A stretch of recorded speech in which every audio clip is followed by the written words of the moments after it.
Thank you, everybody, and for coming to our TED Talk today. Today I'll be doing a talk on Anishinaabe Peacemaking is the New Justice.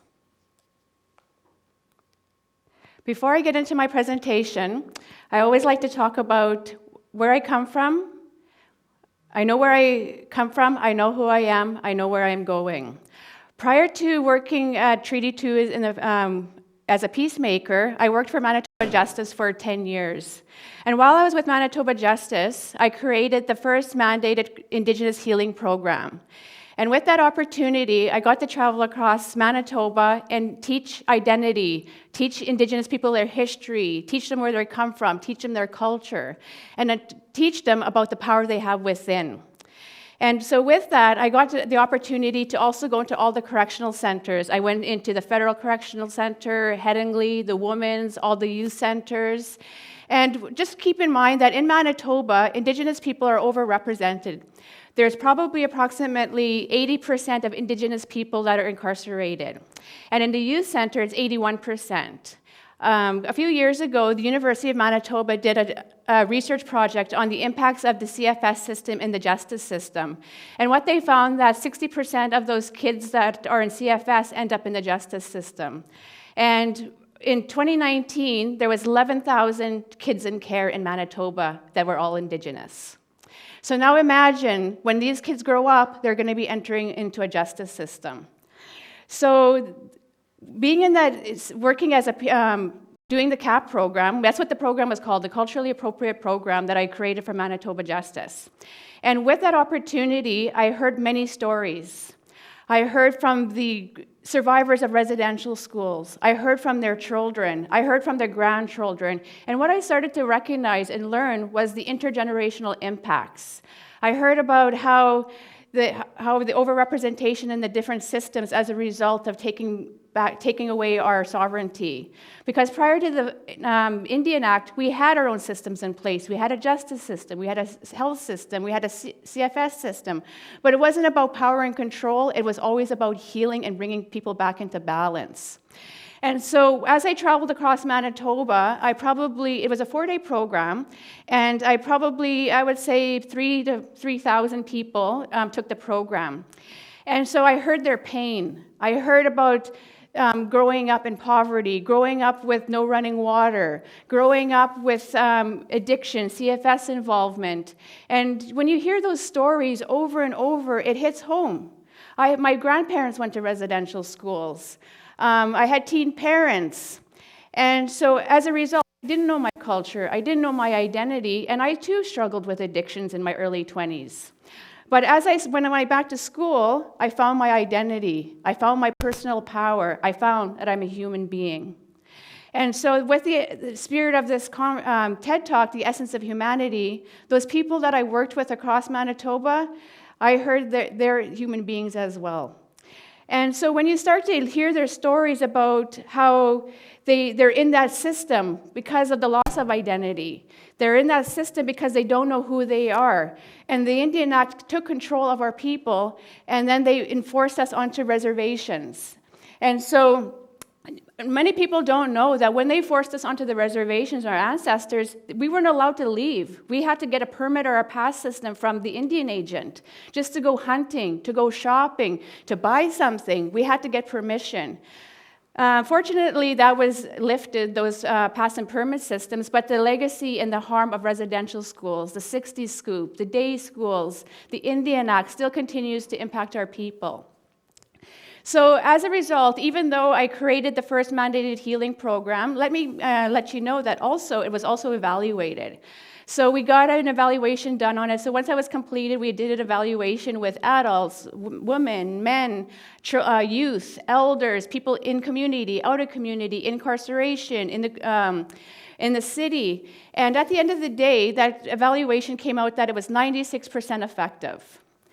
So even though it was great that I was able to create a healing program for the people, it wasn't enough to do what needed to be done in our communities to lift the spirit of our people back up.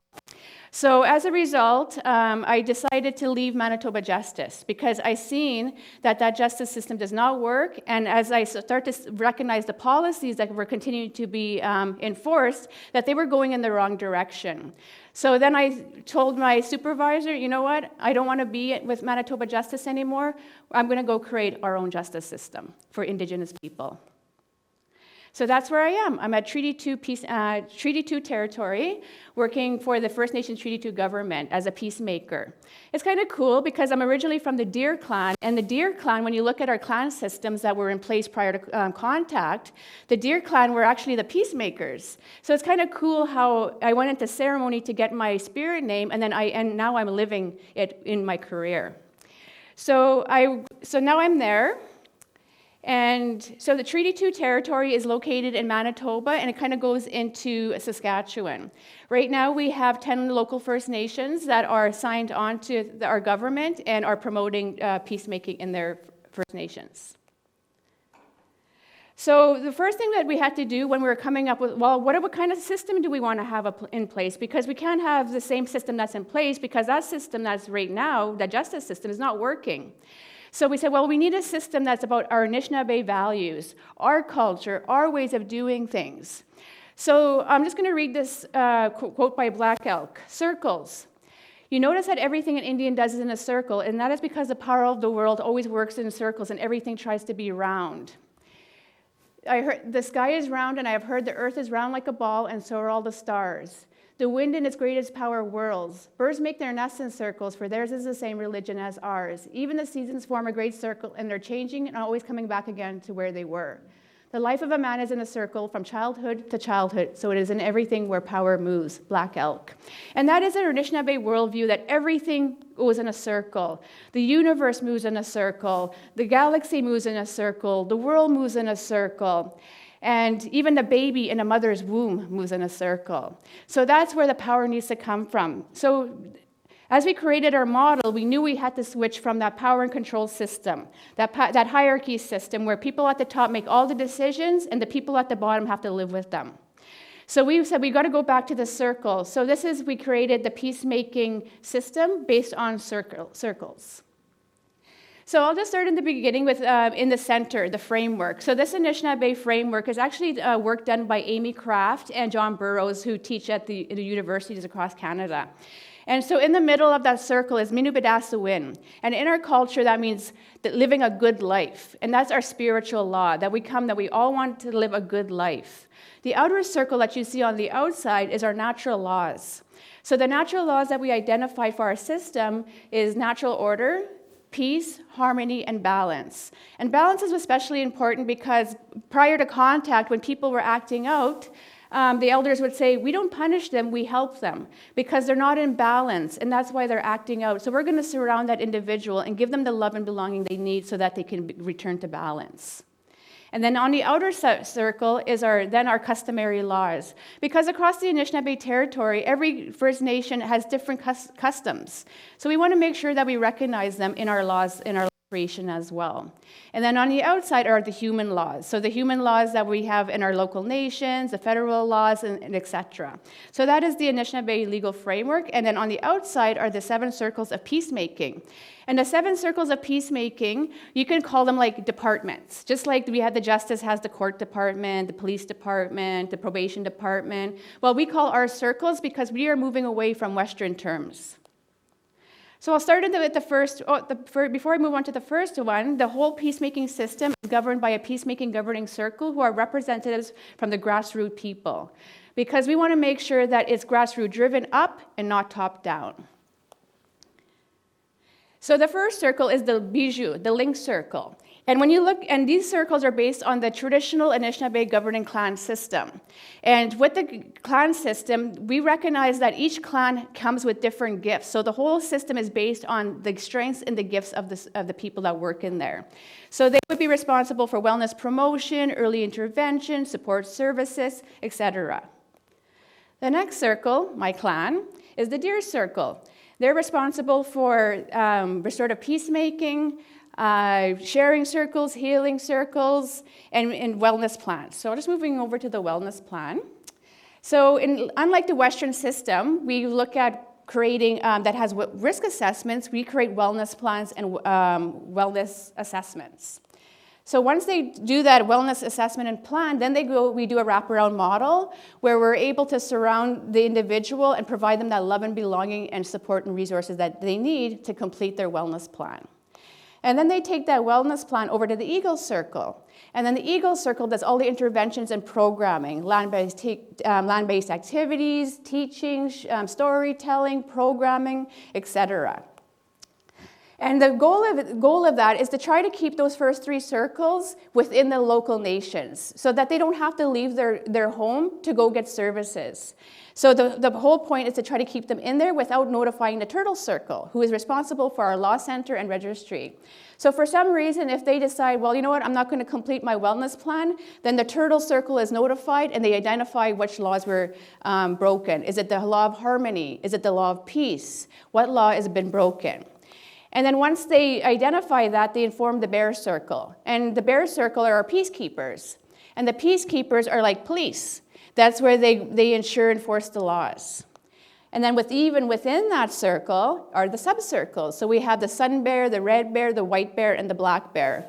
And each one of those also come with strengths and gifts and how to do peacekeeping within each First Nation. And we want our peacekeepers to have a positive approach to the people, and we want our people to be able to go to them, not run from them. And then, of course, we can't have a legal system unless we have a court system. But we're moving away from those court systems, and we call them the Loon Circle. The Loon Circle is responsible for criminal law, family law, civil law, youth law, etc. So the difference between the regular court system in that triangle is that everybody sits in a circle and they go over the wellness plan. And there is a judge there. The judge sits there with the people and finds out, okay, what happened here? Why do we need to extend your time? Why didn't you complete your wellness plan? And then maybe they need to order them, just like the court does with probation services. And then if the person feels like they haven't been treated fairly, then they go to the Crane Circle. And the Crane Circles are appeals, but it's also our grandmother circle, because traditionally, Anishinaabe culture, the grandmothers were the final say. If there was anything happening in the local nations, the grandmothers would come together and their word was final. And so just like the current system that has appeals, people can appeal, but the goal, once again, is to bring them back into the circle so that they can return back to the Deer Circle and complete that wellness plan, because it's all about healing. And if they decide, you know what, I don't want to complete my wellness plan, well, then maybe banishment is our last resort. And so with this system, we want to rebuild and renew. Because as we see, we have intergenerational impacts that are pulling us down. Now it's about breaking that cycle and building us up, so that one day in 4 generations, that our great-grandchildren will understand that they too are humans, and if they believe, they can achieve. Thank you.